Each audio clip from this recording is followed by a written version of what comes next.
Hola a todos, gracias por acompañarnos la tarde de hoy. En nombre del equipo de Fundación Bigot y nuestra junta directiva, queremos darle la más cordial bienvenida a esta segunda de 5 mesas que hemos organizado en esta nueva edición de nuestro encuentro gastronómico, ahora digital, llamado La Mesa que nos une. Un encuentro que justamente hemos preparado en el marco de la presentación de la más reciente publicación de Fundación Bigot, editada en conjunto con la Fundación Véate Colombia, Colombia y Venezuela, historia, alimentación y saberes compartidos. Esta segunda mesa es justamente para conversar sobre la guajira colombo-venezolana. Contaremos con la especial participación de nuestra querida Ocarina Castillo de Imperio, una de las autoras del libro, también de Wilder Guerra por parte de Colombia, antropólogo colombiano, y Carlos Hernández, chef venezolano de la Tierra del Sol Amada. Así que bienvenidos y gracias por acompañarnos, Ocarina, Carlos y Wilder. Y bueno, querida Karina, bienvenida una vez más. Adelante. Muy buenas tardes y yo me sumo a la bienvenida que Yanina nos da a nombre de la Fundación Bigot. Para mí es un gran placer y me causa mucha alegría poder estar en compañía de Carlos y de Wilder y poder conversar de un lugar que para mí tiene mucho que ver con mis querencias de mi época de estudiante y tiene mucho que ver con mis primeras temas de investigación profesionales como antropólogo, que es eso que en uno de sus trabajos Wilder llama esa esquina común que tenemos Colombia y Venezuela, que es la península de La Guajira. Entonces, yo encantadísima de poder hablar de la península de La Guajira. Y les cuento quiénes son estos dos caballeros que me están acompañando esta tarde. En primer lugar, les cuento que Wilder Guerra es antropólogo de base, pero también es doctorado en antropología. Tiene una trayectoria importante en materia de docencia y investigación en temas de cultura y desarrollo, resolución de conflictos y convivencia intercultural. Ha ejercido como antropólogo en la Universidad de los Andes y además de eso, cuenta con un premio nacional de cultura en el área de antropología en el año 2001-2002 y ha sido miembro correspondiente de la Academia de Historia de Colombia. Tiene numerosas publicaciones, algunas de ellas creo que casi todas tienen que ver con el caso de la Guajira, justamente. Actualmente se desarrolla como gerente de la sucursal Riohacha del Banco de la República y columnista para el periódico El Espectador. Bienvenido, Wilder, y ya estamos por ahí empezando a inventar una gira histórico-antropológica a La Guajira tan pronto la pandemia nos deje. Bienvenido.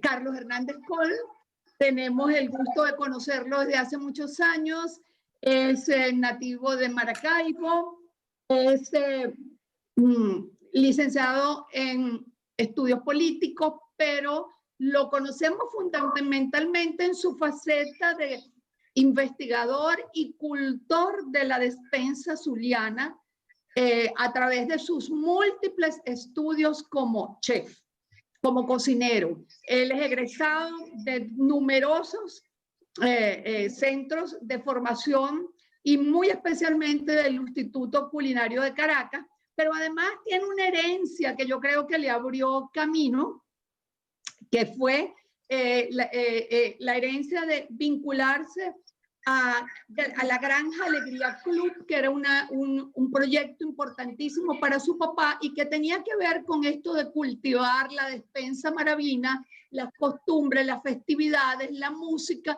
y sobre todo la gastronomía maravina. Hace muchos años atrás tuve la oportunidad de, entre muchas ponencias que le oí a Carlos cuando formaba parte del grupo de cocineros del occidente, de oírlo hablar sobre justamente gastronomía guajira. Y por eso nos da mucho gusto poderlo tener hoy conversando con nosotros. Antes de darle la palabra a cada uno de ellos, a mí me gustaría cerrar esta presentación con una consideración. Yo creo que si hay algo importante en este momento es aproximarnos a la problemática actual de La Guajira,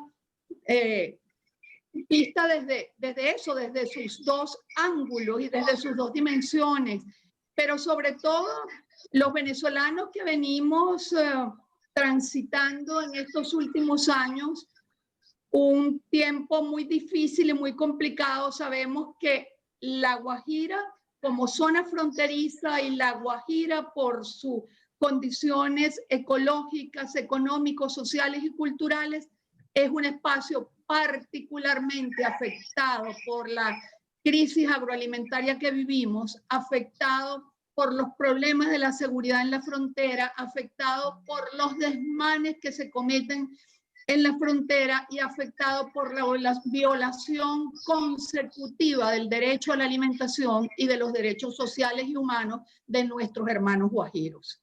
Así pues que no podemos dejar de referirnos a eso. Esta es una zona que, como dirían los periodistas, es una zona caliente para nosotros en este momento, y es una zona muy importante porque aloja a una cantidad de familias que han pasado tiempos muy difíciles y están atravesando tiempos muy difíciles en estos tiempos de pandemia. Quisiera cerrar con una frase que me encanta desde que la oí por primera vez: Huitatay Huyá. Eso quiere decir, ojalá llueva, porque la lluvia es sagrada para los guayú. La lluvia es simbólicamente todo lo bueno que podemos esperar, lo bueno que podemos desear, los alimentos, la paz, la tranquilidad, la espiritualidad. Es la presencia de Dios entre nosotros. Entonces, Huitatay Huyá. Vamos a comenzar escuchando a Weldrer Guerra. Adelante. Muchas gracias, Karina, por invitarme a este momento de encuentro con esa otra mitad que es para nosotros Venezuela. Yo quiero y traje una presentación que quiero compartir con ustedes. Quiero que me confirmen si la están viendo. La estamos viendo. Correcto. Bueno, he puesto esa imagen en la pantalla para ver la ubicación de la Guajira colombiana y venezolana en el mundo. El Caribe ha sido visto a veces como una homogeneidad, pero el Caribe es ampliamente heterogéneo. Hay muchos Caribes, y este Caribe que vemos aquí con todo el Golfo, ese Caribe de Paraguaná, la península de la Guajira, del Zulia y de las Islas de los Gigantes, de Aruba, Bonaire y Curazao, tienen una interrelación cultural, económica, de larga data que se refleja en su cocina. Pero además es la parte norte de Sudamérica, la parte de todo un continente, y por lo tanto su historia va a mostrarnos cómo todas esas corrientes de intercambio se reflejan en la alimentación y en la cocina. La cocina traza unos mapas que a veces no coinciden con los mapas administrativos que los estados trazan. De hecho, los habitantes de estos territorios son sujetos transimperiales, y es decir, que cruzaban imperios como el inglés, el español, el francés y la gran potencia que fue Holanda en su momento. Así que estas repúblicas que apenas cumplen 200 años realmente son un referente muy temprano para entender estos procesos actualmente. Por eso polémicas que me parecen carentes de fundamentos, como debatir si la arepa es venezolana o es colombiana, no tienen sentido cuando estamos hablando de pueblos que tienen un legado de milenios de domesticación de una cantidad de vegetales y de su procesamiento y la generación de una serie de preparaciones en las cuales el maíz, la uyama, el frijol, la yuca, en sus distintas especies, van a ser fundamentales. Entonces hablemos de la arqueología, lo que la historia, la arqueología nos cuenta. Entonces vemos que Gallagher, ese arqueólogo norteamericano, trabajó en La Pitía, en Sinamaica, y descubrió toda la importancia que los peces de hábito estuarino, como el bagre jugaron en la alimentación indígena antes de Cristo para toda la península de La Guajira. Arqueólogos colombianos como Gerardo Ardila trabajaron en su libro El tiempo de las conchas la importancia de los bivalvos en todas sus variedades, sea el chipichipi, la almeja, la ostra perlífera y las distintas variantes que tiene por la facilidad de recolección, lo cual se evidencia en los concheros que encontramos en todo el litoral de la península. Un 80% de los alimentos que tenían estos pueblos provenían del mar o de las lagunas litorales. Un 10% eran reptiles y otro 10% eran mamíferos como el venado, el conejo, de manera que gran parte de esa alimentación va a venir del mar y eso se va a reflejar en la cocina de La Guajira y en la cocina indígena. Y hablemos del maíz, ese gran cereal, el cereal americano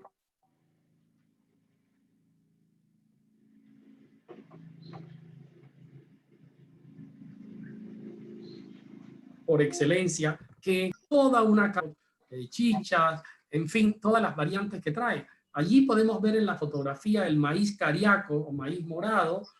Su solo nombre ya nos da una topografía, nos remite a una toponimia, porque esta frontera venezolana y colombiana de La Guajira no es una frontera como la del río Bravo.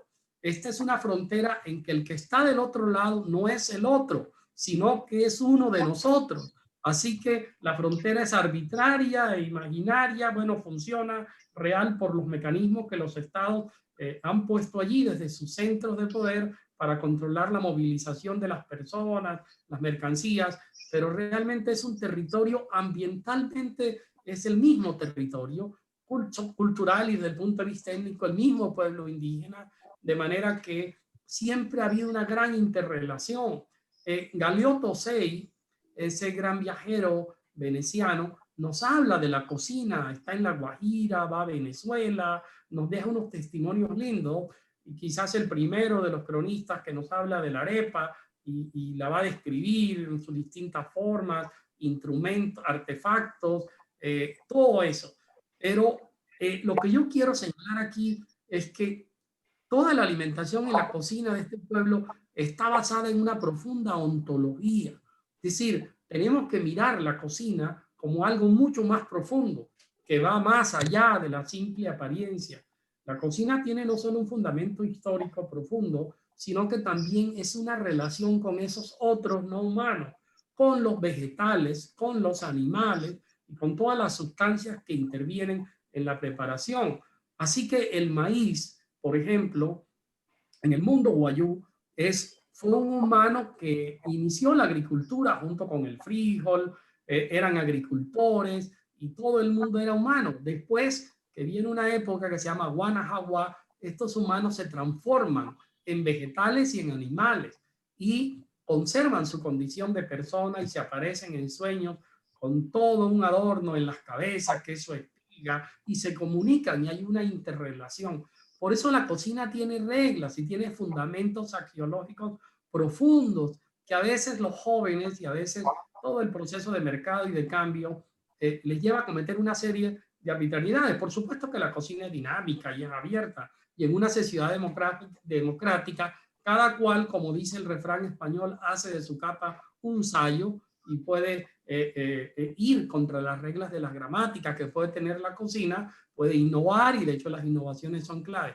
Lo que yo quiero resaltar es la importancia del maíz, las variedades de arepa. Por ejemplo, en La Guajira tenemos arepas de harina amarilla, arepas limpias o blancas, arepas de maíz morado, pero también tenemos arepuelas para freír y tenemos arepuelas incluso de huevo que no son las arepas de huevo de Cartagena, ni del Huaco, ni de ese lado, que corresponden a una tradición muy distinta. Quiero resaltar esto porque las plantas, como el maíz, son claves, pero además hay otras plantas que son una tríada en la alimentación americana, como la uyama, el frijol y la patilla.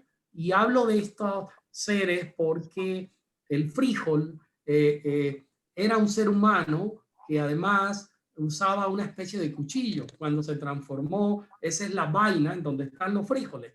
La auyama era una indígena que usaba una manta con capas, con olanes, como la forma de la mapa de la auyama. Y la patilla era una mujer coqueta, una guayú muy coqueta, que se adornaba y se pintaba los labios y seducía a los hombres hacia lo erótico, que se consuma cuando la comemos. Y todo un mundo de frutas de recolección de la Guajira colombiana y venezolana, como la cereza, como la iguaraya, como las frutas de los cactus. Entonces, vemos a las plantas como personas y vemos que cada planta tiene una historia en el mundo guayú. No son las plantas en los colectivos. Las plantas tienen caracteres, temperamentos, épocas en que las consumimos. Las silvestres son del cultivo de Juyá. El melón, la patilla y otras que siembran los humanos son el cultivo de los humanos, pero el mundo es un cultivo. No está la noción del bosque, de la selva desordenada, amenazante, que tanto rige el pensamiento occidental, sino que el mundo es un cultivo ordenado, que tiene un orden y ese orden hay que seguirlo. Y eso permea la cocina. Aquí vamos a ver el mar. En las metáforas que los guayú tienen del mar, el mar es un extenso corral. Son metáforas de pastoreo. El mar se ve como una zona en donde hay grandes rebaños marinos, en el cual no hay guerra, no hay verano, ni hay pestes. De manera que la relación de los guayú con los alimentos del mar es reconocerle a esos seres su plena autonomía. Son seres libres. Humanos y animales del mar conservan la autonomía, mientras, como lo veremos después, que los animales domésticos pierden su autonomía. Y al perder su autonomía, le quitan autonomía a los humanos que los cuidan. De manera que es mucho más libre el pescador, se percibe como más libre que los pastores que tienen que seguir a sus animales y alimentarlos. Aquí vemos el chipichipi o pichipichi, como llamamos en la Guajira, o ripi ripi, como se dice en Guayuna, que un bivalvo fundamental en la alimentación que se recolecta en la arena, se extrae, del cual podemos hacer muchas cosas, arroces de pichipichi, huevos con pichipichi. Aquí tenemos el lebranche, ese lebranche que podemos degustar en Riohacha o en Cabeza de Toro o en Maracaibo. Ese lebranche de las lagunas litorales que hay en ambos lados de la Guajira y que son tan fáciles de preparar y que Juan de Castellano en el siglo XVI ya describe la recolección de peces estuarinos como el lebranche. Y vemos al lado derecho el cazón, que es el mismo mojito que comemos en Maracaibo, mojito en coco, que aquí lo hacemos sin coco en este lado de la península y acompañado de un bollo de maíz. Entonces, vemos todo ese mundo del mar tan rico y aquí vemos dos alimentos, el mero, que es una de las máximas carnes de los peces, los guayú le llaman parrurua, y le llaman parrurua porque se parece al pichigüel, a la fruta de un cactus que tiene un color rojizo como el de las tumas, el collar de tumas. Y aquí al lado derecho vemos una sierra en escabeche, esto ya es una influencia hispánica, con un funche. El horizonte del funche también nosotros, porque el funche lo comemos en Coro, en Riohacha, en Aruba, en Curazao, en Maracaibo, en donde se hacía hasta hace poco una harina de funche fascinante que íbamos a comprar allá. Yo recuerdo alguna vez una de mis secretarias que trabajaba conmigo en Cartagena y fue a desayunar a la casa y ella se asombraba porque lo que veía en la casa desde los enlatados venía de Venezuela. Estaba el diablito, la carne de diablo, el chigüís, la tinapán que venía de Maracaibo, el todi, bueno, era una cantidad de cosas. Entonces, por eso decimos que las fronteras que genera la cocina son tan diferentes a las fronteras que generan los estados. Hablemos entonces de los filúos, ese lugar que nos une y que era central antes, obviamente cuando había una mejor situación económica. A los filúos tenemos que definirlo como el Wall Street de los guayú, porque las transacciones de los animales en pie, las transacciones que se hacían allí eran fundamentales. De ambos lados, de ambas guajiras, se reunían los guayú en los filúos a vender sus artesanías, a vender sus cabras y ovejas, y era un lugar de confluencia hermoso. Allí en los filúos uno mismo Y en todos esos pueblos a lo largo de la vía podría degustar un asijushi, un asado. Los wayuu tienen técnicas de cocina que son interesantes. Y aquí quiero aclarar algo con respecto al hurriche. El hurriche es al mismo tiempo un plato y una técnica. Todo lo que fríe un wayuu es hurriche. Yo puedo fritar un pescado y hacerlo un hurriche de pescado. Puedo hasta fritar unos fideos. Y claro, puedo fritar una cabra. Hay muchas variantes, pero el hurriche más bien designa una técnica en el sentido de la fritura. Y tenemos los fiambres wayuu, tampoco conocidos como el turujuchi, que se hace de la pata de la cabra, se cuece y se deja secar al sol y podemos llevar en un viaje para compartir con otros en una comensalidad. Y tenemos la cina o cecina, tan clave en la alimentación wayuu, que esa carne seca, que además hay que saber cortar, que tiene un arte cisoria. Los especialistas que saben cortar la piel o la carne de una manera tan delgada como una tela, se asemejan a sastres, porque requieren un conocimiento casi de sastrería. A cada animal corresponde un corte. Cada pez en el mundo wayuu tiene un corte, no es lo mismo cortar un pargo pluma que un mero, que un jurel. El conocimiento de los wayuu es sofisticado y profundo en cada una de las carnes y lo deja a uno admirado. Entonces, este es el tratamiento de las carnes de los animales domésticos, como el caso de la cabra, la oveja, y bueno, y en los rituales funerarios, por supuesto, la carne de res. Aquí podemos ver muchas preparaciones. Aquí vemos un ajiaco de cecina. Aquí hay que hablar que a mí me duele, me da una profunda tristeza cuando alguien me llama y me dice que está preparando ajiaco. Y yo le pregunto que cuál tipo de los 800 ajiacos que hay en América Intertropical está preparando.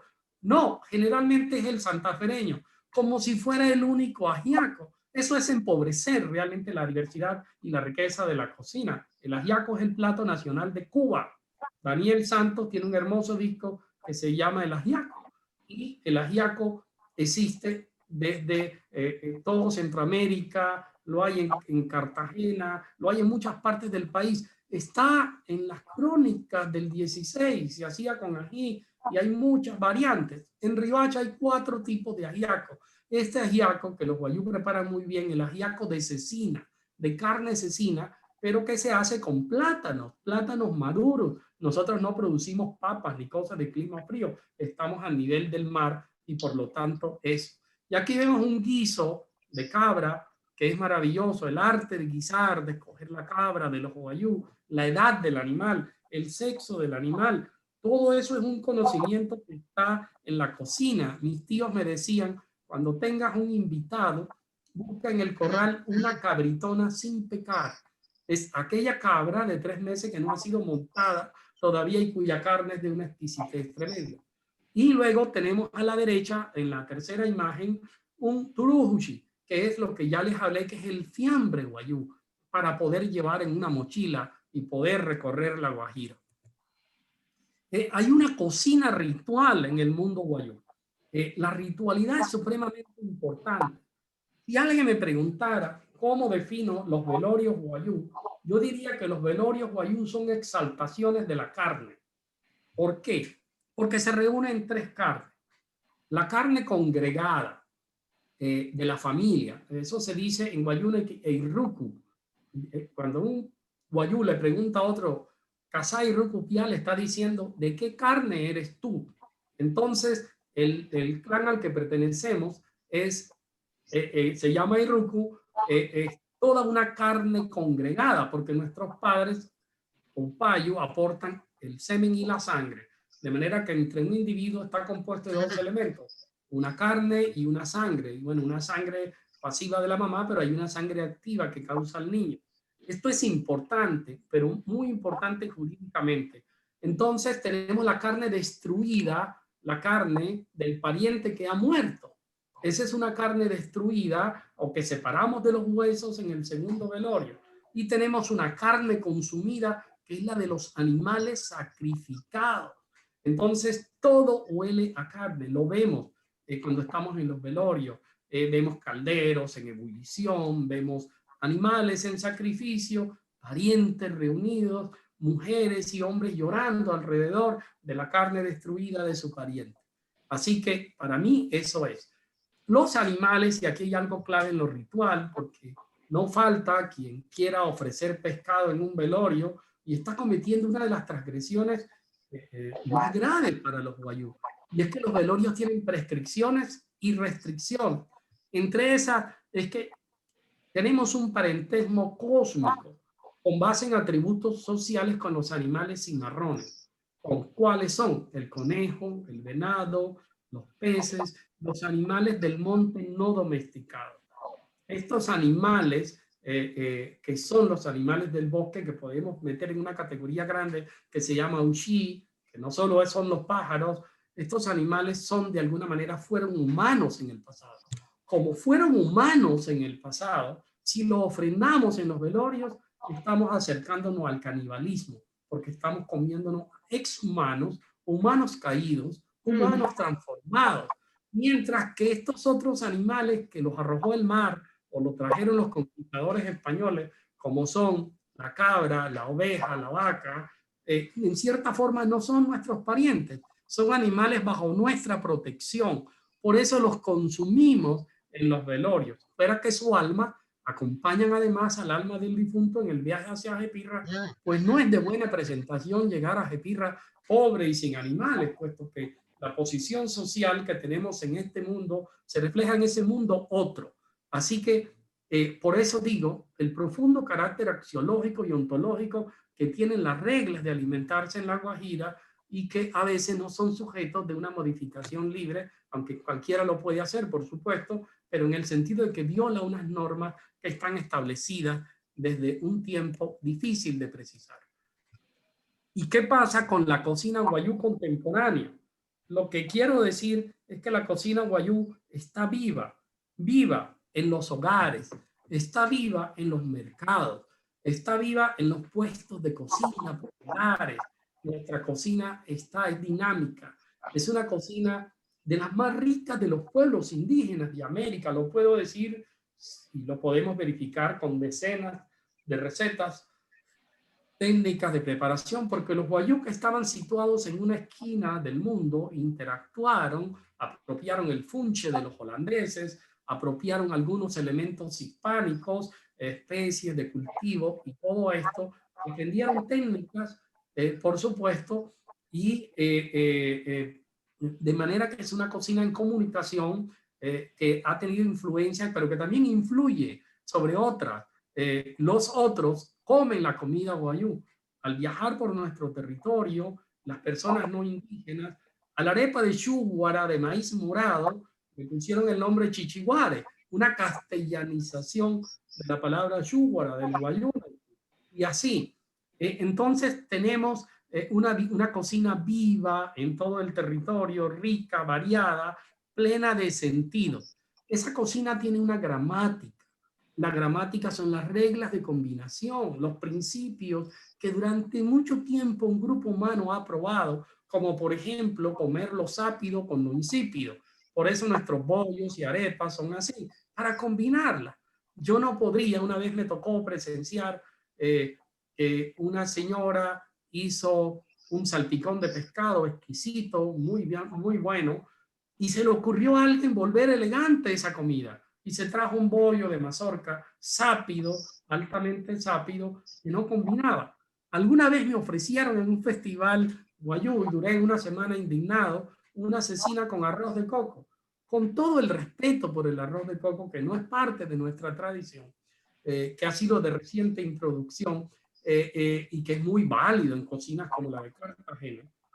Habría que decir que era absurdo poner dos cosas sápidas que tocaban como un tren, o añadirle un arroz de camarón, un chivo guisado, cuando ambos son platos principales. Entonces, hay mucho de esas situaciones que la gente hace contra esa gramática que tiene un sentido. Y también está el tema del turismo. El turismo, que implica muchas oportunidades, también implica riesgos. Y uno de los riesgos es que muchos de los visitantes quieren cambiar las reglas de las cocinas de los pueblos. De manera que me correspondió una vez en un puesto de cocina en Riohacha comerme un escabeche de pescado que no tenía ni pimienta de olor, la pimienta de Jamaica, ni tenía el vinagre. Entonces parecía una comida de enfermo. Y yo le pregunté a la señora que lo preparaba también que qué le pasó. Y me dijo, no, las personas del interior no les gusta ni el vinagre ni esto. Y yo le dije, bueno, la próxima vez que vaya a Antioquia voy a pedir que en vez del chicharrón de la bandeja paisa me pongan una costilla de chivo guajiro, a ver si me lo van a cambiar. Entonces suele pasar ese tipo de cosas con el turismo. Y volviendo al tema de los rituales, quiero recordarles que tiene un profundo sentido lo ritual, lo alimenticio, lo estacional de la cocina nuestra, que tiene unas épocas. El hambre en la Guajira, de la cual se habla con mucho, está documentada por los cronistas, pero eso es una situación estacional, es una zona desértica. La Guajira se mueve entre la abundancia, como ahora, que hay épocas de lluvia y habrá grandes cosechas, y las lagunas litorales se van a llenar de camarones y de lebranches y de muchos seres marinos, y por supuesto que los pastos y las frutas silvestres abundan y van a abundar por las lluvias, de manera que en los ciclos supraanuales que tienen que ver con sequía y tienen que ver con abundancia van a determinar eso. Entonces, los dejo, y era mi presentación para un viaje pues relativamente breve sobre una cocina que compartimos, que tenemos en común, que nos acerca y nos une, porque las fronteras son justamente espacios de acercamiento y no barreras de separación. Muchísimas gracias, Wimber. No puedo dejar de decirte que esa última foto de la Guajira con paypay y esa cantidad de pescados en la mano es realmente una hermosísima imagen. Así que, bueno, ha sido una exposición muy clara y muy importante y esa foto final fue una maravillosa imagen. Carlos, un cocinero maracucho, bueno, qué gramática empezó a descubrir en la gastronomía de La Guajira. ¿Por dónde comenzó tu penetración de la gastronomía guajira? Bueno, Karina, ante todo, saludos y gracias por esta invitación.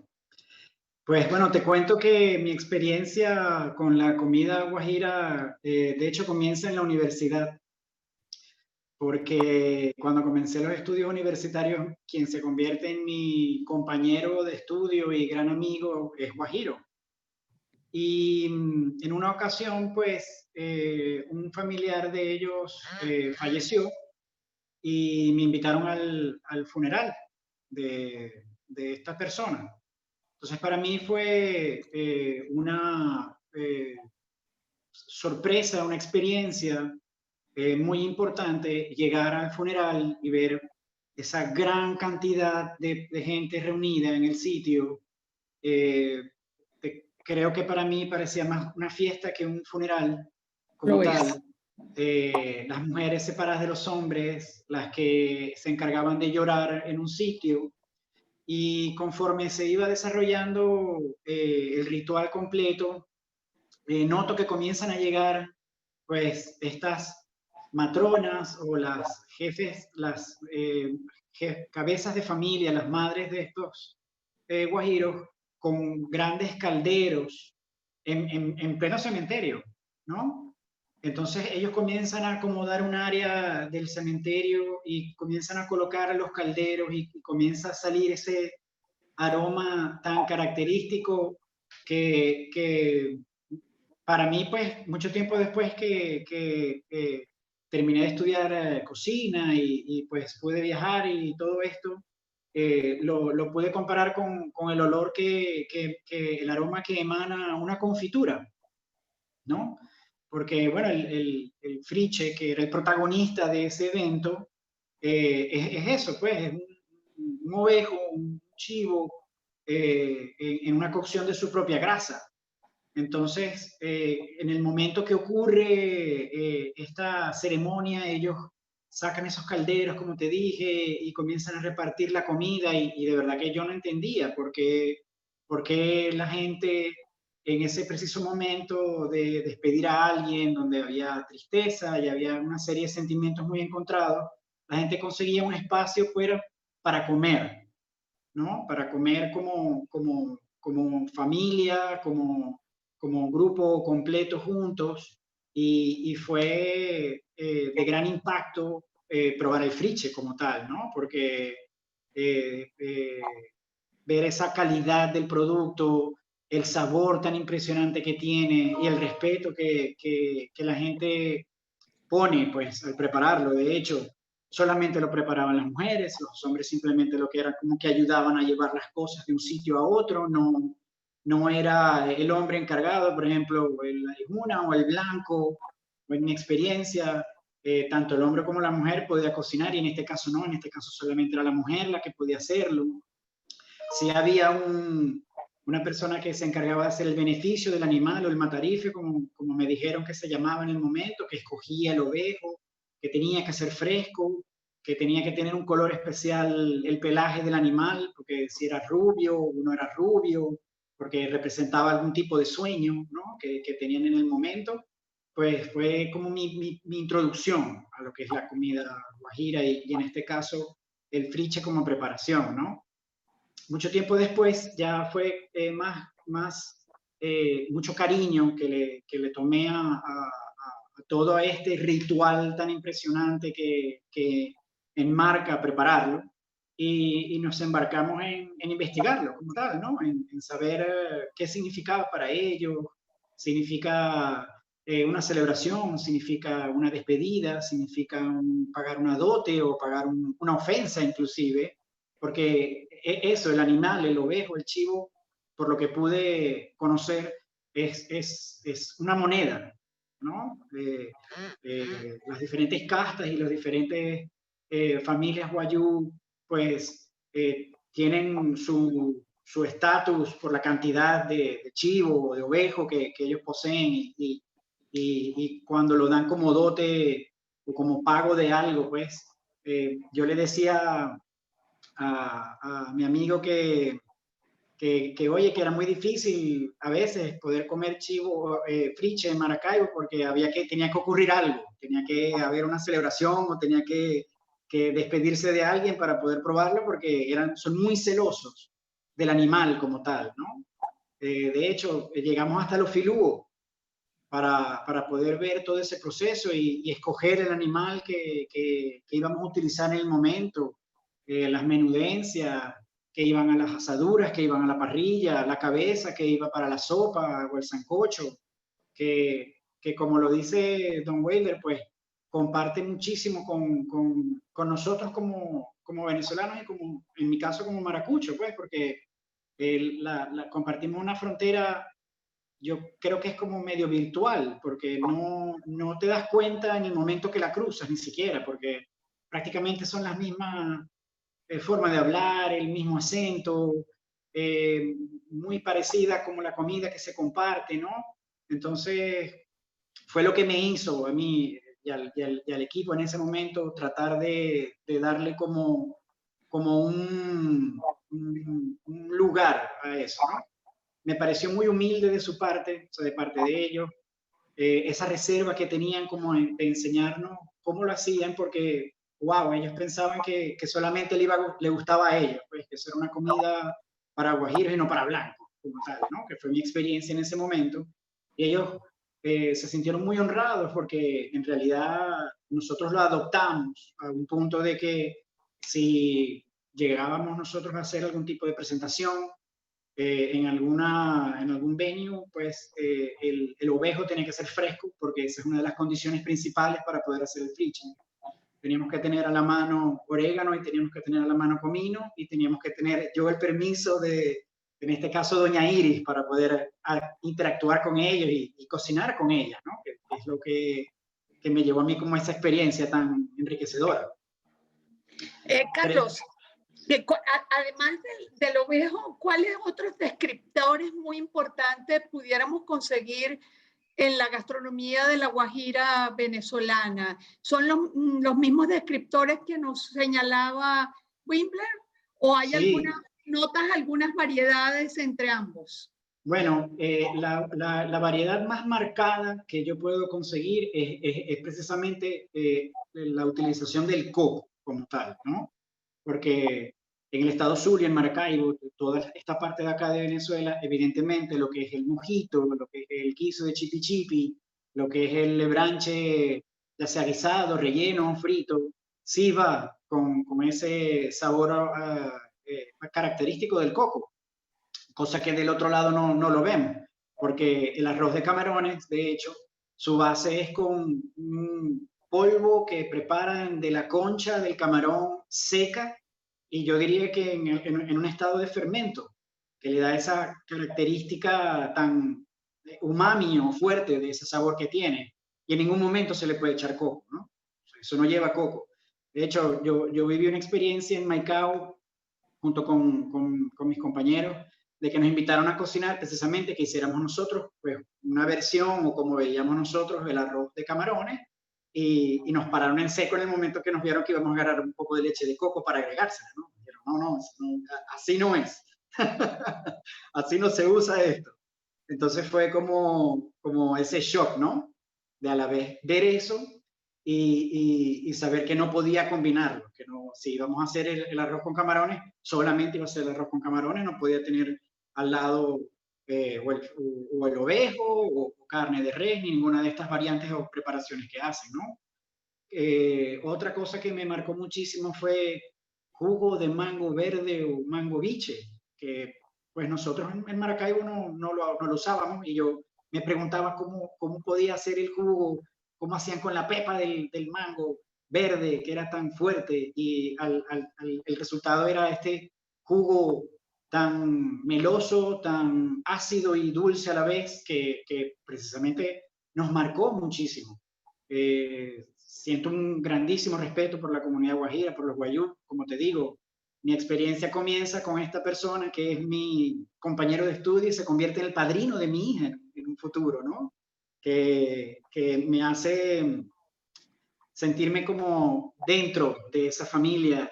De hecho, cuando nos reciben y don Marcos pues dice, bueno, hagamos un friche, todos nos sentimos súper honrados porque es algo que el jefe de la familia te ofrece como tal, donde hacen unas pailas inmensas del producto y toda la reunión va alrededor de eso, ¿no? Y hay una cosa muy importante en esa presentación que nos hizo Windler cuando nos hablaba de la ritualidad de la alimentación guajira. Entonces, yo quisiera que nos hablaran un poquito. Hay un elemento que a mí me parece que es maravillosamente ritual, aunque también es maravillosamente profano, y es el chirrinche. ¿Cuál es la historia del chirrinche? Cuéntenos la historia del chirrinche. Bueno. Si quieres comienzas tú y continuamos con Windler. No, ok. Bueno, mi experiencia con el chirrinche en realidad fue impactante, porque es este destilado de la caña muy fuerte, no tiene una comparación, por ejemplo, con algún otro destilado, como digamos, como el cocuy. No tiene esa comparación, de hecho, no tiene los mismos sabores, pero sí tiene la misma fortaleza como tal, ¿no? Y creo que es una bebida guayú, o sea, guajira, pero muy, muy guajira, porque pues el guajiro que comparte frontera con Venezuela, en una época que comenzó también el comercio con otros países y con otras culturas, adoptó el whisky como bebida, ¿no? O sea, el guajiro toma whisky. Pues en mi experiencia siempre tomaban whisky.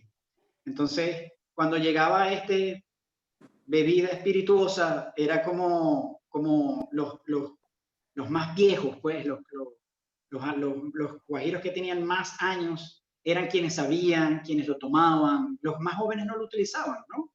era lo que me extrañaba.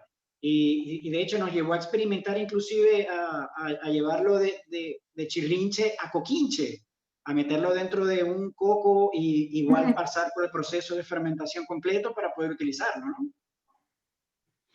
Wimble, ¿qué nos cuentas del chirrinchi? Bueno, es supremamente interesante que hablemos de los licores como el chirrinchi, pero yo me quiero ir antes del chirrinchi. A los ancianos guayú, antes de conocer el chirrinchi, me refiero a hace muchos siglos, puesto que el chirrinchi ya tiene cientos de años de estar, bebían bebidas fermentadas, como el aima. Aima es yuca fermentada. Entonces, la dejaban fermentar en vasijas de barro y luego, pasados varios días, la consumían. Obviamente la chicha de maíz fermentada y mascada. Obviamente el yosuma, que es de la iguaraya, que es una bebida maravillosa, muy buena, también se fermenta, pero tiene efectos secundarios en la estabilidad del estómago. Entonces hay muchos mitos y relaciones con eso. Este tipo de bebidas, la ichiruma, todas, depende de con qué lo haga, con aceituna, con auyama, con maíz, con iguaraya, iba dando una serie de bebidas que decía mi tío abuelo Glicerio Pana, que eran tan espirituosas que daban ganas de danzar y de cantar. Decía, estos jóvenes toman porque no conocen esas bebidas. Pero luego vemos que en el comercio desigual que se va dando antes de la República, ya hay un comercio de los no indígenas con los indígenas de vender este tipo de alcoholes, ¿no? Muy sencillo de hacer en alambiques caseros a cambio de ganado. A cambio de ganado se llevaba en pipas en grandes cantidades, pero los guayú, como siempre, muy recursivos y muy situacionales, descubrieron que mejor lo fabricaban ellos antes que estar en una relación desigual, y por eso el alambique se expandió en el horizonte guayú y se utiliza tanto y sirve como tanto para los velorios, para los momentos de encuentro, carreras de caballo, fiestas, en todos los contextos. Este chirrinchi tan clave va a variar de acuerdo a la capacidad del destilador. Se hace con una panela llamada cascoemula, una panela que ellos compran y luego la destilan, y hay muy buenos destiladores y pesadores de licor entre los guayú, pero hay otros que además le adicionan una serie de elementos que hacen de esas bebidas unos brandy fascinantes. Por ejemplo, echarle quina, cáscaras de naranja o unas resinas aromáticas, va a variar, y sobre todo también obviamente el coco, porque el coco recoge el cobre y le quita ese sabor del alambique hasta dejarlo realmente muy, muy bien destilado. Entonces hay muchas variedades de acuerdo a la estratificación social de los guayú. Por supuesto, hay guayú comparativamente ricos que en sus velorios ofrecen whisky a sus invitados especiales, pero la base de los asistentes va a tomar chirrinchi, y hay que darle no solo para que consuman el velorio, hay que darle para el camino. Parte del protocolo guayú es pedir una botella para el camino y hay que dársela. Y en el velorio guayú, el anfitrión del velorio, la persona responsable del velorio, que son muchos, pero hay un principal responsable, no puede tomar. Solo tomará cuando se haya ido el último invitado. Pues mira, sobre la Guajira, nosotros tenemos muchas imágenes a través de la literatura. Por supuesto, no podemos olvidar las imágenes de Demetrio Montiel de los Montieles, que nos vienen de la bellísima novela del maestro gallego Sobre la misma tierra. Y más lindo personaje aún, el de Remota Montiel, que de alguna manera recoge toda esa psicología y toda ese coraje de la mujer guajira, luchadora, emprendedora, defensora de su comunidad. Pero también hay otras imágenes hermosas que nos las transmitió Gabo y que nos las transmitió a través de algunos personajes que además tienen mucho que ver con algún detalle gastronómico, como es el caso del personaje de Úrsula. Entonces, y los animalitos de caramelo. Ajá. Entonces, les preguntaría a los dos, de esas imágenes y de la práctica que ambos conocen de la gastronomía guajira, ¿cuáles serían algunos de esos platos, ya sean rituales o cotidianos, ya sean salados o dulces, pero que se han convertido como en esos platos emblemáticos que pudiéramos analizar ritualmente hoy? Les recuerdo a nuestros oyentes que nos pueden le pueden hacer preguntas a nuestros ponentes a través del chat. Entonces, aprovechen de hacer sus preguntas ahorita para inmediatamente después de sus respuestas a esta pregunta, empezar a leer las preguntas que ustedes nos formulen. Entonces, vamos a ver esos platos emblemáticos que ustedes podrían así como subrayar. En cualquier caso, ya sean dulces o salados y que tienen que ver con esas imágenes que la literatura nos da. Carlos o yo, no sé cómo quieran. Váyase ya. Bueno, yo quiero señalar algo. En Cartagena le hicimos un homenaje a Gabo en el año 2005. Le entregamos un bastón de palabrero guayú. Y él, aparte, me dijo, casi como en confidencia, algo que yo sabía hacía años. Mi bisabuela era guayú.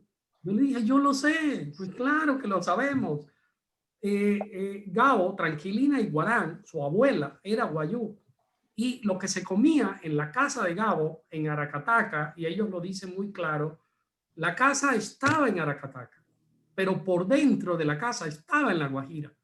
Gabo tiene fragmentos en Vivir para contarla y lo dice muy claro cuando él dice cómo todo lo que se cocinaba en la casa se preparaba con el caldo de las añoranzas.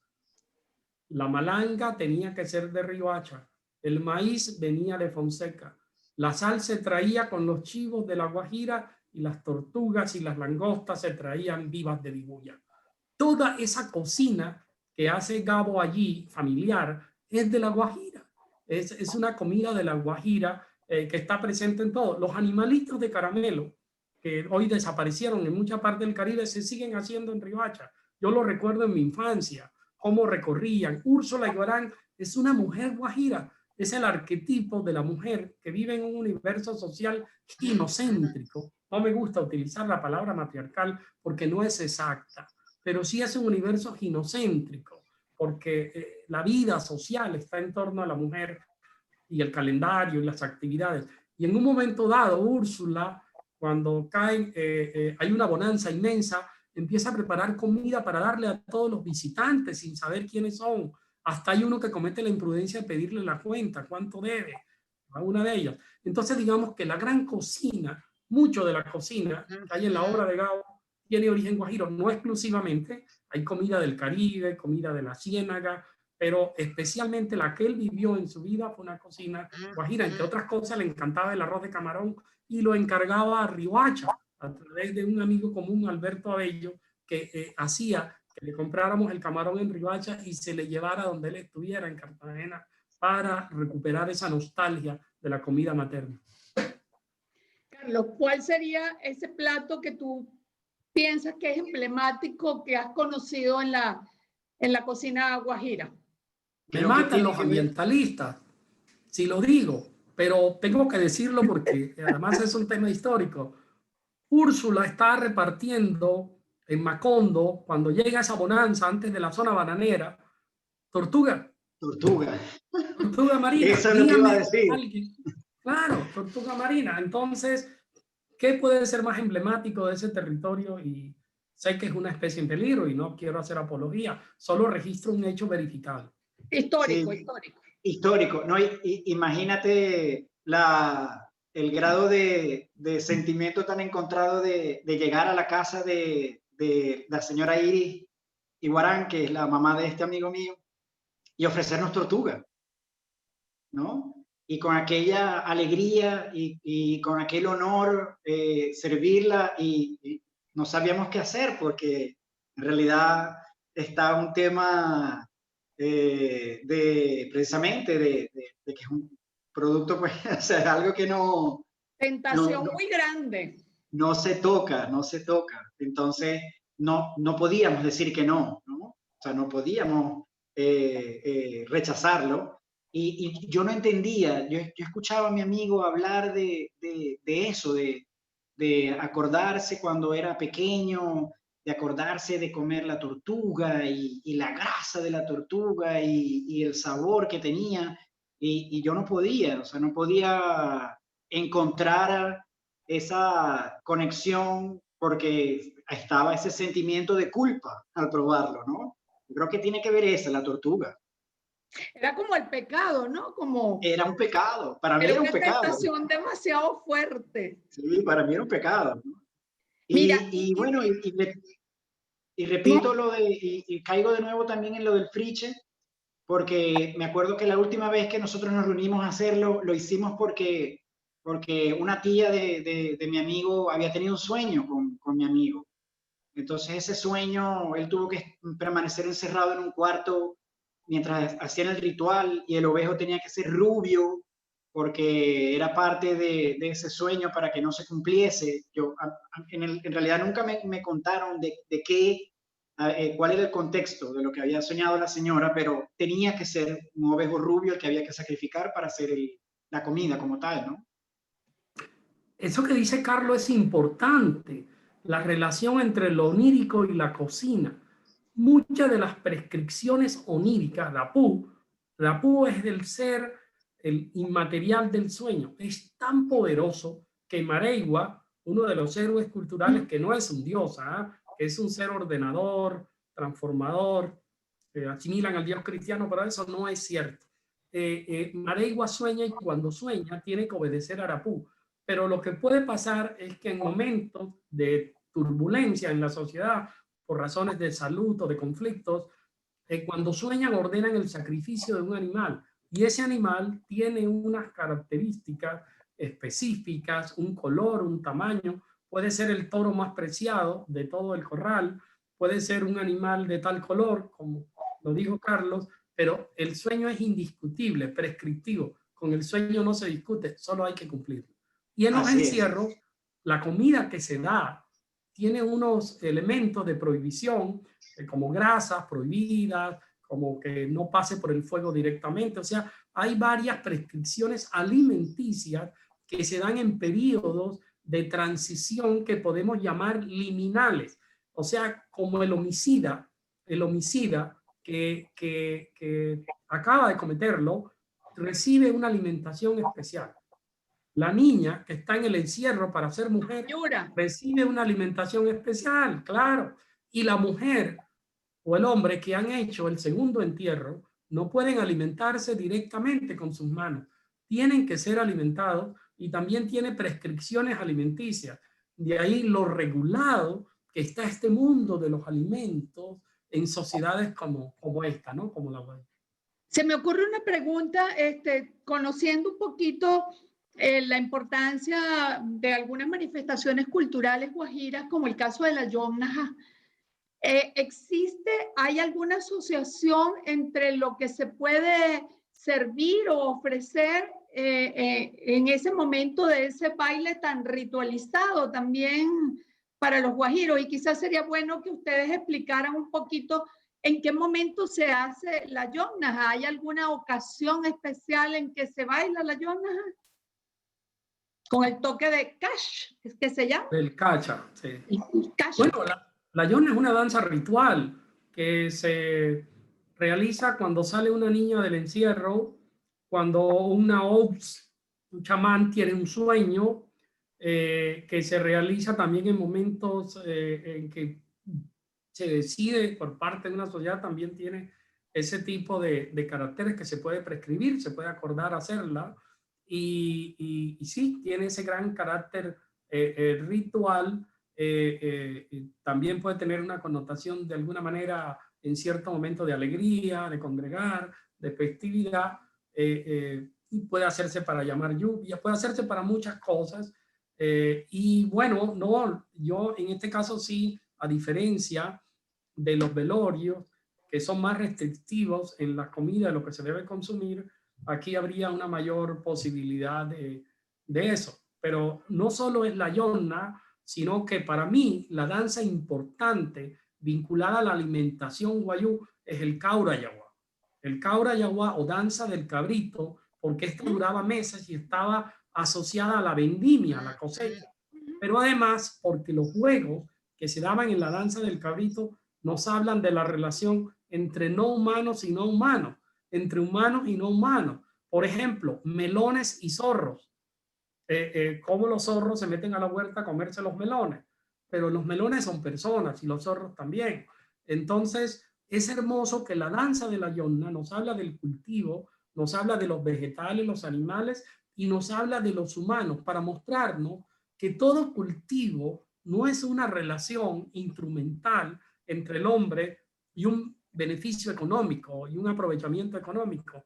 No, es un diálogo entre especies en el cual intervenimos los humanos, los insectos, los mamíferos, las aves, todo un conjunto. Es un escenario polifónico donde todos los seres vivientes tienen lugar y son mediadores entre humanos y vegetales.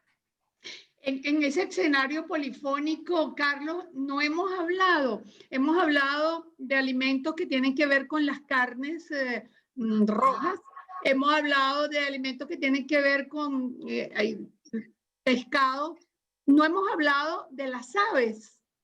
¿Recuerdas tú, Carlos, alguna preparación de la guajira venezolana a propósito de las aves? Y ya vamos a comenzar con las preguntas que nos están haciendo.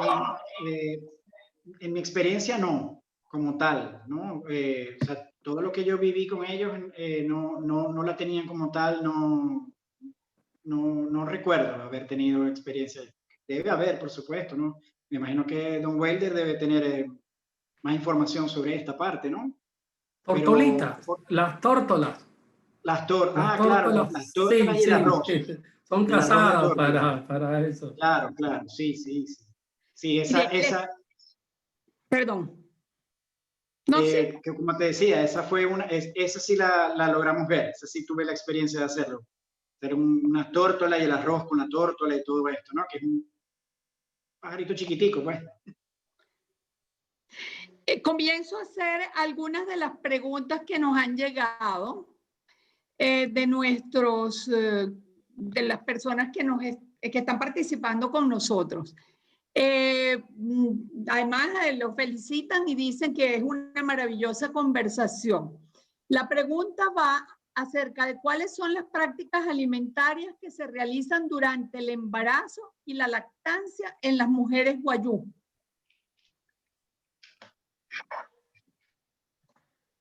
Que ustedes tienen ¿cuál de los dos la quiere responder? Las prácticas alimentarias del embarazo y la lactancia en las mujeres wayú.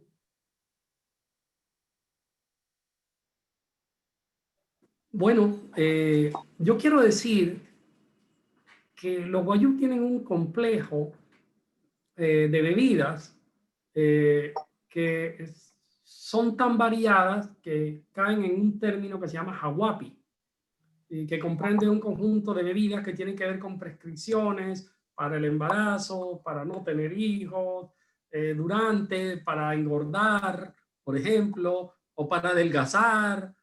Yo recuerdo una anécdota.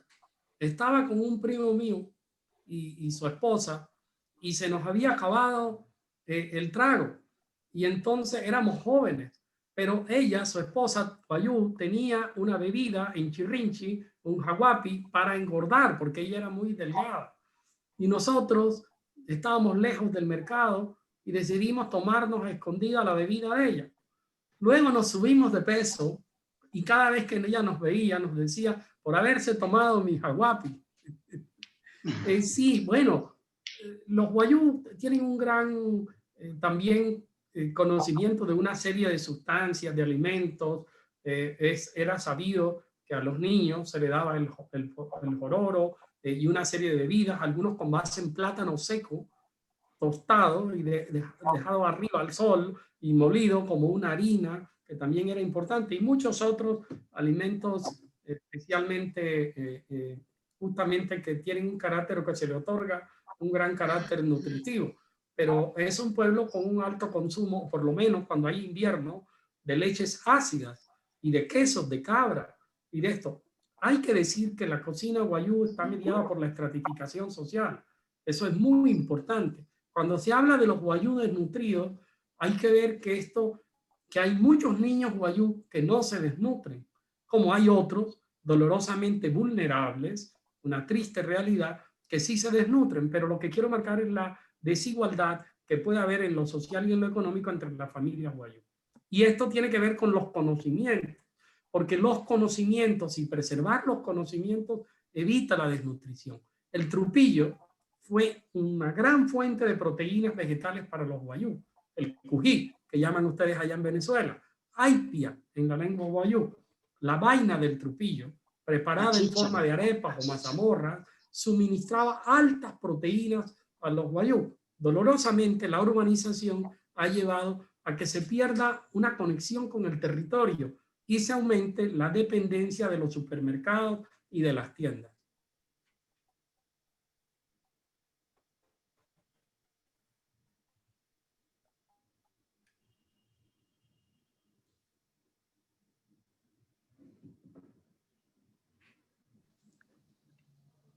Aquí estamos de vuelta. Ocarina se desconectó unos segundos. Mientras la retomamos, podemos continuar con las preguntas que nos han estado compartiendo los participantes que están acá conectados el día de hoy con nosotros. Tenemos acá una pregunta de Marian Robles y es ¿cómo consumen el dulce los wayuu?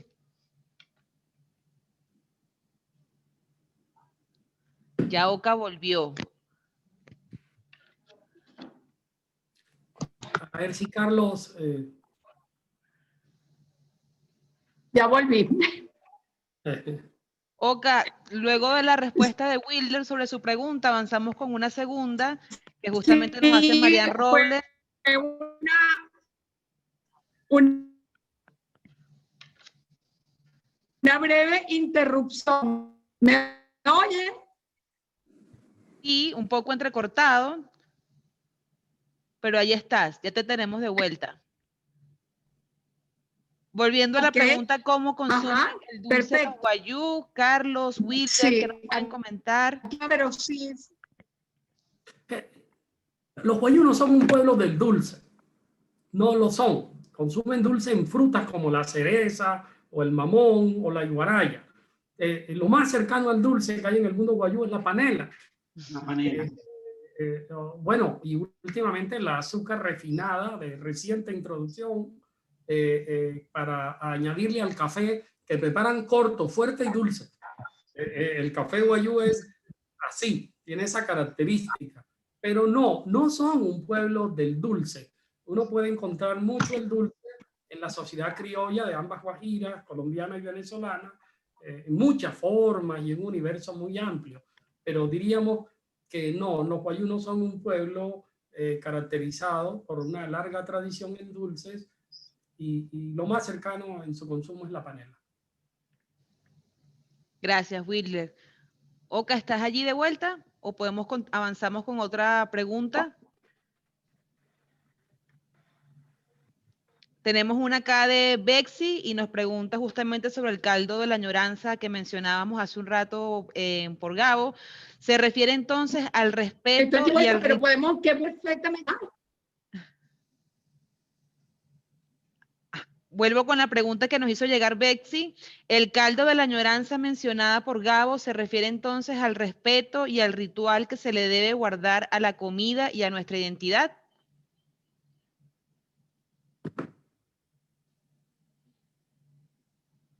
Bueno, creo que Gabo siempre extrañó esa tierra de la cual él sintió que venía, que él llamó la semilla. Y él definió, cuando ya grande, quiso conocer la tierra de sus mayores, ese viaje como el viaje a la semilla. Y así se llama un libro biográfico de Gabo, de Dazo Saldívar, que toma esa frase de Gabo sobre ese tema y lo va a manifestar y lo va a recordar en Vivir para contarla, en su versión autobiográfica. Y hay muchas anécdotas sobre Gabo y la cocina en La Guajira. De hecho, su hermano Jaime García Márquez cuenta que ya siendo Nobel en un restaurante de Madrid, había figuras de la vida política y literaria española, trajeron antes del plato principal pan con aceite de oliva, como se acostumbra en Europa. Y entonces Jaime se acordó de la infancia en Riohacha, de la infancia de ellos, donde les traía su mamá guajira arepa con aceite de oliva y sal, cosa que es muy nuestra.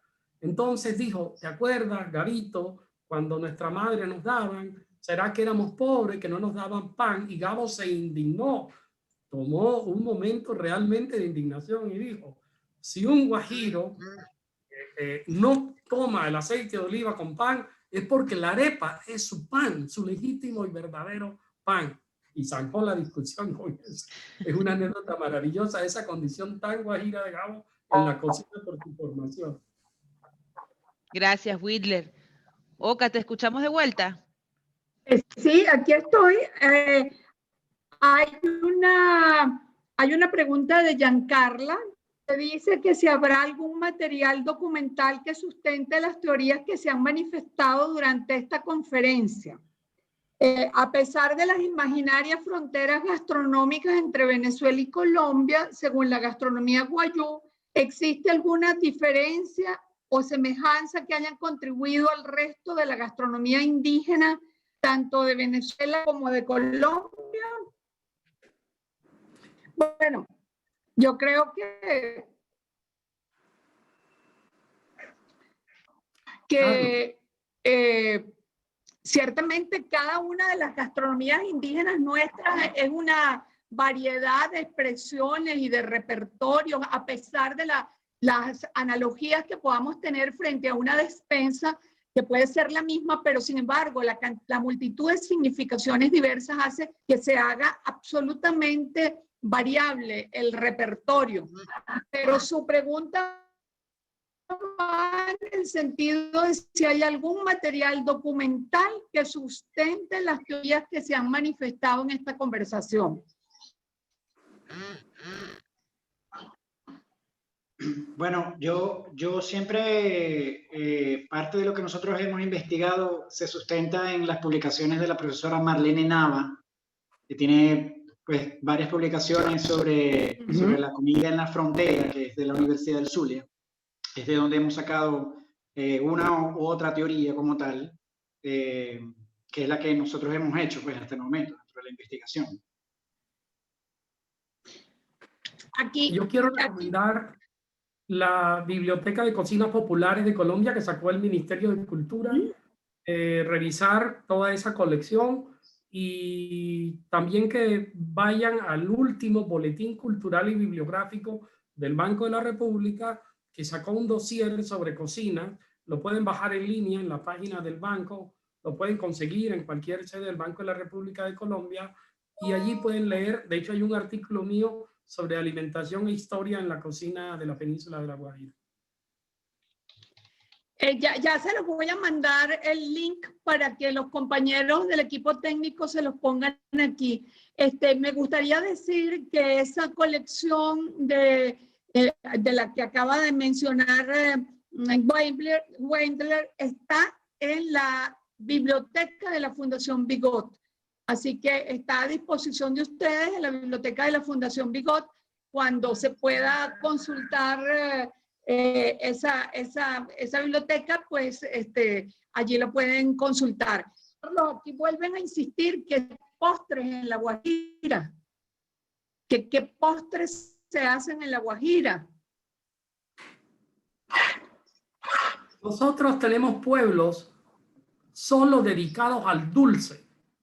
Tenemos pueblos en el sur de La Guajira, tenemos pueblos cerca de Riohacha como Monguí y muchos de esos pueblos donde se hacen almojábanas, dulces de leche, de coco, caramelos, estos animalitos de caramelo, como habíamos dicho, cocadas, tiratiras, mazapanes, espejuelos, bizcochos,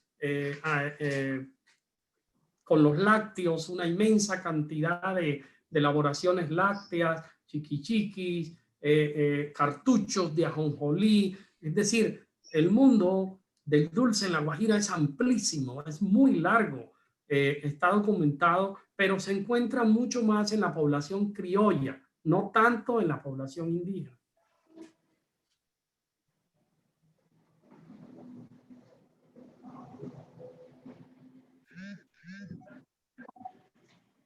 Aquí les acabo de pasar el artículo del Banco República para que nuestros compañeros lo pongan en pantalla para que puedan consultarlo. Seguimos con preguntas.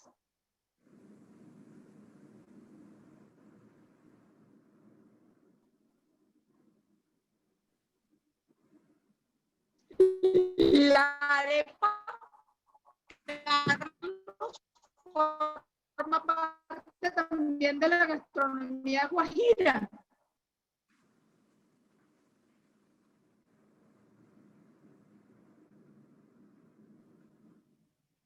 Escuchamos a Karina entrecortada un poco, entonces le repito por acá la pregunta de Carlos de Cuba. ¿La arepa también forma parte de la gastronomía guajira? Carlos, si quieres. Bueno, es que el maíz es parte importante dentro de la gastronomía guajira como tal, ¿no?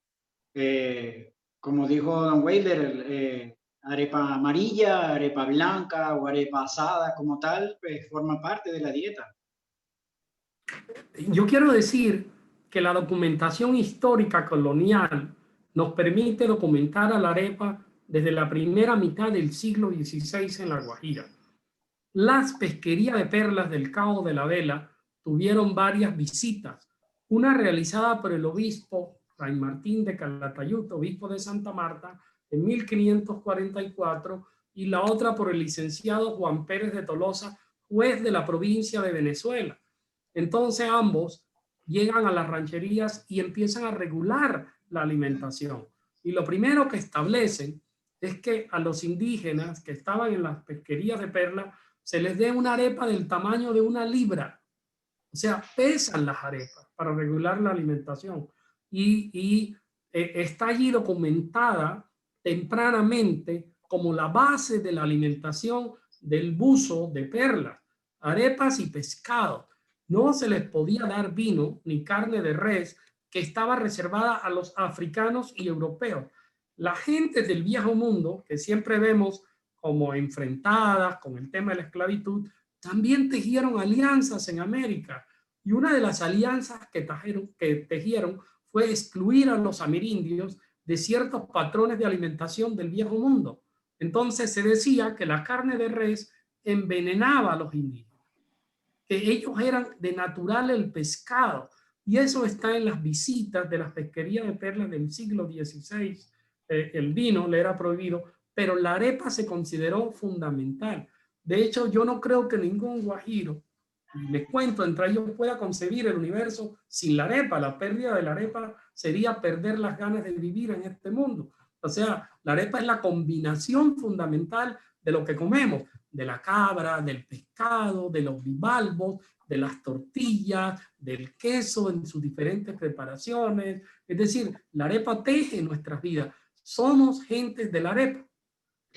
A mí, hay una pregunta que nos pregunta si el chirrinche y la cachaza es lo mismo.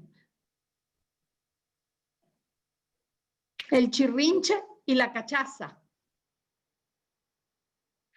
No, de hecho, tienen gustos diferentes, ¿no? No son lo mismo, porque la cachaza creo que también tiene que ver con desechos, ¿no? De la caña, de la panela y la caña, o sea, no son lo mismo, no. El sabor es muy distinto, ciertamente, ¿no? Sí, muy distinto. Muy distinto. ¿Qué me pueden decir de las sopas, de los asopados en La Guajira? Porque yo recuerdo unos cuantos, incluso recuerdo uno que se hace con los guaguashi. Palomitas, ¿puede ser? Sí. En eso sí son generosos los guayú, en las variedades de sopa, porque además de todas las sopas de chivo tradicional, tienen tienen, por ejemplo, tienen el poi, tienen la chapurana, y en esas sopas convergen la uyama, el cebo de chivo, frijoles, en general. Entonces sí, en sopas hay una gran variedad de sopas entre los wayuu, por no mencionar también lo que pueden hacer con el pescado, pero en lo que corresponde a la carne de cabra y eso abunda en los velorios, los sancochos en los cuales de cabeza. Esa carne, claro, eso es muy frecuente, es parte de su dieta fundamental.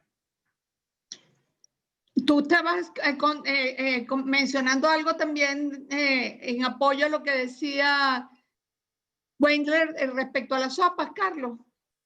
Ah, sí, que una de las grandes protagonistas precisamente es la de la cabeza del ovejo, ¿no? La cabeza y el espinazo del ovejo, que es de donde hacen ese gran sancocho de ovejo, ¿no? Que va junto con toda la presentación del priche durante el ritual.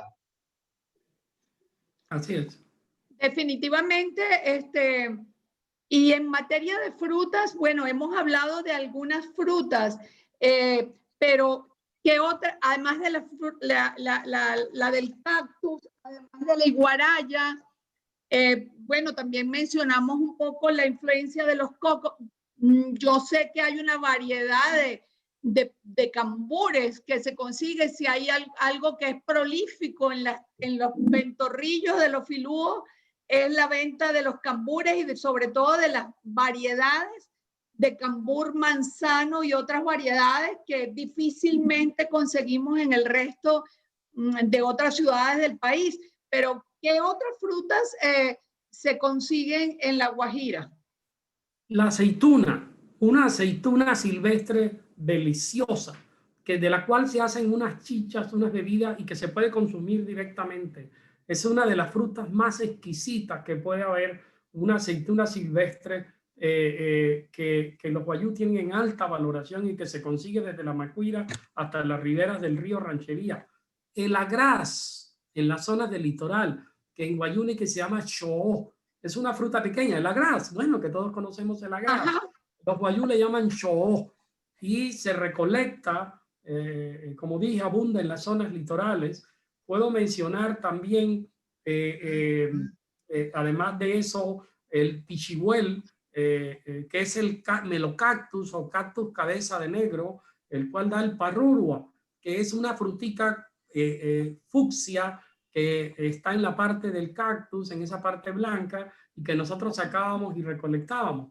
Y bueno, y hay una serie de especies silvestres que los wayuu consumen, como el chimuna, que es un pepinillo silvestre que crece, nace, y uno de niño salía a recorrer a encontrarlo en los caminos cuando en épocas de lluvia salía. Y hay muchas más variedades de frutas que ahora no recuerdo, pero los distintos cactus dan muchas variedades de frutas.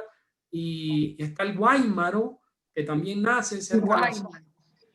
Y está la coa, que era como una raicita, y están las palmeras, que suelen dar las hojitas de lata, que los otros costeños, o sea, porque es que la costa colombiana tampoco es homogénea, los guajiros le llamamos hojitas de lata, y ellos le llaman corozo. ¿Cuál se hace el famoso jugo de corozo y bebida de corozo? A nosotros el corozo es una tamaca, es una cosa, una nuez dura, que es de una palmera distinta. Entonces sí, hay un conjunto amplio de frutas silvestres que las mujeres, los niños y hombres recolectan, sobre todo es una labor muy femenina y muy infantil, y uno de niño era salir a recoger frutas cuando llegaba la época de la cereza, que era de las más generosas, el que llaman semeruco, lo llaman en otras partes. Ah, semeruco, claro. Semeruco, eso abunda en La Guajira, y eso es muy de los pueblos indígenas, porque en el norte, en el Pacífico Norte, Estados Unidos y Canadá, están las berry, todas esas que terminan en berry, que son frutas rojas que los pueblos indígenas del Pacífico recolectan y que son tan importantes en su dieta alimenticia.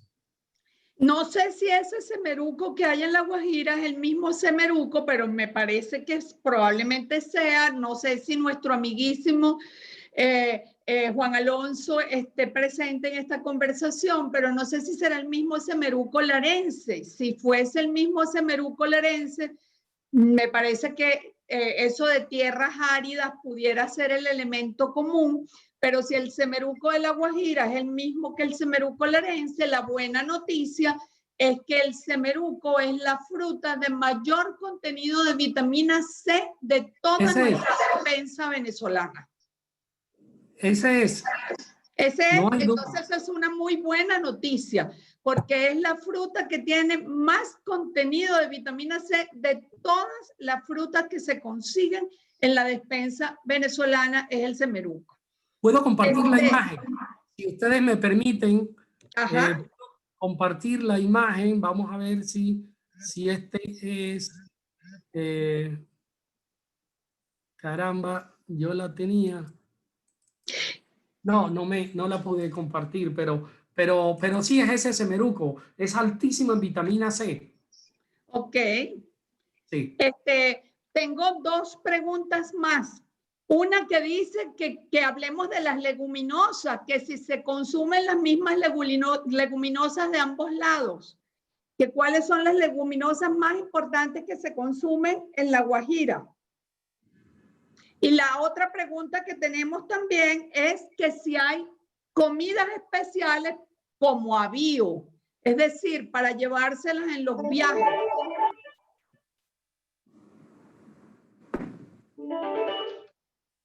Carlos, si quieres.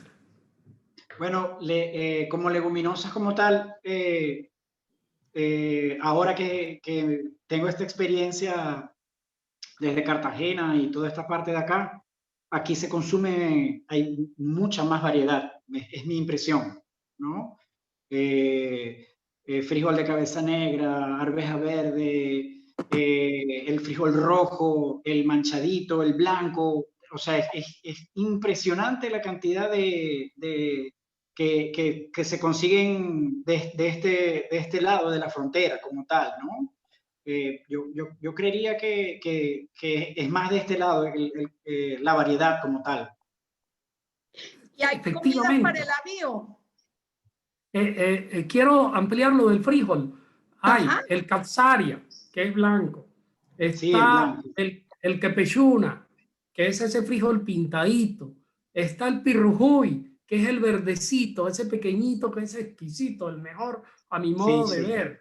Son muy importantes en la dieta. Mucho.